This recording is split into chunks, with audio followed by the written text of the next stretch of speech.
تەماشا دەکەی کەسانێکی ئیمان زەعیف، کەسانێک کە ئیتر دژە دینن، منافقن، نەزانن، هەر شتێکن، دەستی تۆمە درێژەکەن، ئەڵێ فڵان کەس حیجاب و عابەیە و زینا دەکا و دزی دەکا و چی دەکا، فڵان کەس ڕیژدارە ئاوا دەکا. ئیتر تۆ پیاوێکی چاک بە، تۆ خوشکێکی چاک بە، تۆ ئافرەتێکی باش بە، لەو ئافرەتە داپۆشراوە باشتر بە، لەو کەسە ڕیژدار و دیندارە باشتر بە، هەمووشوی مزگەوتەکە ئاواکە. ئەوە سیفەتی ئینسانی منافقە.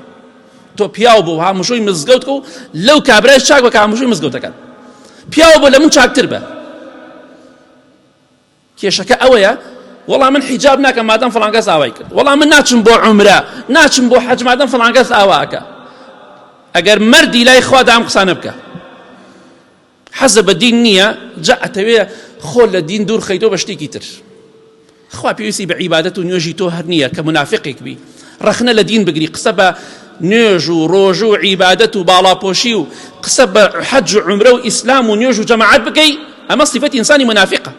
ئینسانی ئیماندار وا ناکات. فڵان کەس هەمووشۆی مزگەوتەکە و گوناهیشەکە. سەحابە هەبوو تووشی زینا بۆ برای بەڕێزم لە ژن و لە پیاو. یان تۆ تەوێ کەسێک هات بۆ مزگەوت بێتە مەلایکە؟ من ناڵم گوناح و تاوان بکەن.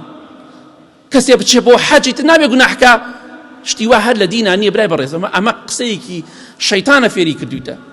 مرۆڤیش دەڕوات بەڵام ئەبێ بە خۆی دابچێتەوە، ئەبێ خۆی باشترکە، بەڵام ئاگاداری ئەو خاڵە بە وا نەزانی خەڵچوو بۆ حەج و عومرە و هات بۆ مزگەوت دەبێتە مەلایکە. بەخوا کەسمان مەلایکە نین، هەومان بەشی خوان تاوان و گوناحمانەیە.